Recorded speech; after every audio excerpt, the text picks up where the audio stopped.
Hello, this is Sondra Oster, Baras, bringing you a few words of Bible from the heart of Biblical Israel.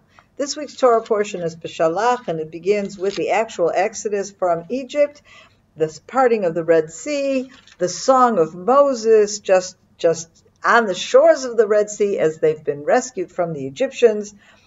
And right after that, Miriam comes with the women, and they have their own song, and it's incredible, dramatic, inspiring chapter here. The beginning is the first two chapters is just so incredible. Okay, and then all of a sudden you see something. All of a sudden we seem to have an immediate fall, an immediate, I don't know, something happens, crisis. Okay, immediately after Miriam's song, we read as follows: Moses traveled with Israel from the Red Sea, whatever. And they went to the shore desert. They walked 3 days in the desert, and they did not find water. Okay, so this is clearly a crisis. They've had water with them, but by the end of 3 days, they need to fill up their water, and there's no water. You can imagine what kind of crisis this is. You have all these people, 600,000 men, probably 2 million people, that are walking in the desert, and they don't have any water. They come to a place called Marah, but they can't drink the water in Marah because it's very bitter. That's why it's called Marah. Marah in Hebrew means bitter. So, and of course, the first thing they do, they complain to Moses, and they say, "What are we going to drink?" Now, of course, later on in the story, in the book of Numbers in particularly, but also further on in this book, we will see incidences where things go wrong and the nation complains. And different kinds of reactions. This becomes a major crisis in the book of Numbers. But here we see the very beginning of it. The first time something goes wrong and the nation goes to Moses. Moses is kind of like their babysitter. Okay, this is a nation that have been slaves, and they're used to having everything taken care of. They may have suffered, they may not have freedom, they have hard physical labor, but they don't have to make any decisions. Everything, whatever food they have is given to them. Whatever water they drink is given to them. They never have to worry about that kind of thing. Because they're slaves. All of a sudden, they've left that behind. They're now supposedly going to independence, and they have a problem. So there's no council of elders where they say, "Okay, guys, we have a problem. What are we going to do?" No, they immediately go to Moses because they're still in that frame of mind that they're looking to the leader. Okay, how are you going to help us? They look to Moses, and so what does Moses do? He calls to God. Well, that's the good thing to do, right? That's the right thing to do. And, of course, we'd like to see a situation where the nation of Israel doesn't go to Moses, but goes directly to God. That's very good. That's the goal. But this is an in-between stage. Moses himself turns to God, and he tells him, take a tree, throw it in the water becomes sweet. Okay, and that seems to be all fine and good. However, we have here something that is very different. In addition to sweetening the water, we have here at the end of verse 25, there he placed before them law and justice, and there they were tested. Okay, tested I get. Tested is because the water was bitter, and what were they going to do? Are they going to rebel? Are they going to grumble? Okay, and in the end, they turn to Moses, who turns to God, and he fixes the problem. But what does this have to do with law and order, or law and justice? Okay, what is also God says, if you will listen to the voice of the Lord your God, and you will do what is right in his eyes, and you pay attention to his commandments, and you obey his laws, all the illnesses that I have put in Egypt, I will not put upon you, because I am the Lord who heals you.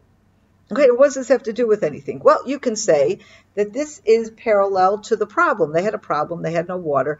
You could say that's a sort of illness of a sense. Oh, it's a physical problem. They're hungry. They're thirsty. And the way to solve that is to have water. So in the same way that God has now cured their thirst by providing them water, God will cure all their ills. They have disease. They'll cure them. But what's the condition? They have to obey his commandments. And here we have already told to us, there he gave them law. Now, there is commentary, we have a tradition, a Jewish tradition that says, what did they teach him here? They taught them about the Sabbath, okay? Taught them about the Sabbath. And whether or not they taught about the Sabbath or something else, it's very clear God gave the nation some kind of law at this point. And God is not just saying to you, listen to the commandments, generally speaking, but God already, and maybe this is really the idea of they tested him. God already gave them an example. He gave them a law, the law of Sabbath. Okay, let's start. We're starting a new relationship. My curing you, God says, is going to be dependent on you listening to my commandments. But what are my commandments? Here, I'm going to give you one.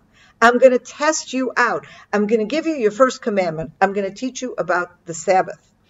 And it actually kind of makes sense, because just a few verses later, and this is probably, where they get it from, a few verses later, we also learn that they get the manna, we get the bread from heaven, and one of the instructions that it's giving to them is that on the sixth day, you'll take double, okay? In other words, on the sixth day, you are going to take the portion for that day and for the Sabbath day. So this is part of the laws of Sabbath. So it makes sense in this context.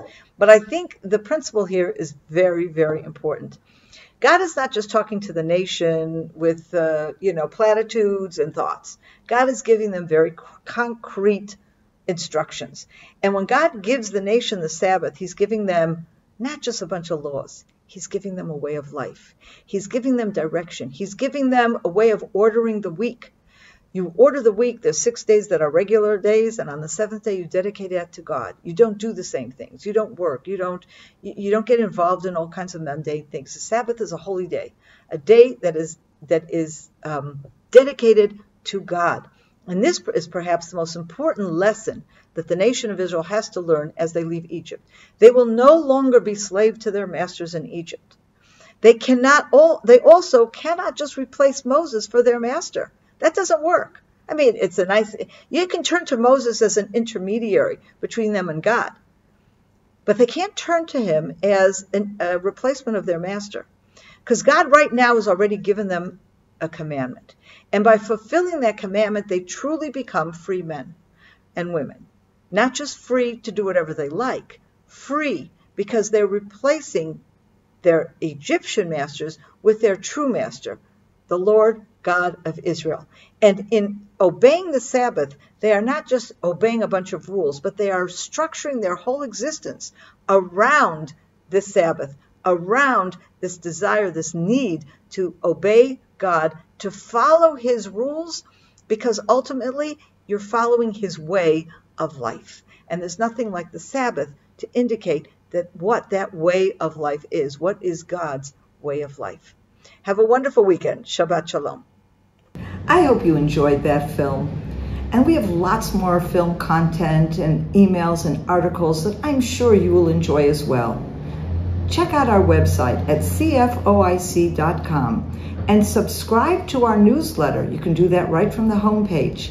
I know you will really enjoy the content that will land in your inbox on a regular basis. Hope to see you soon.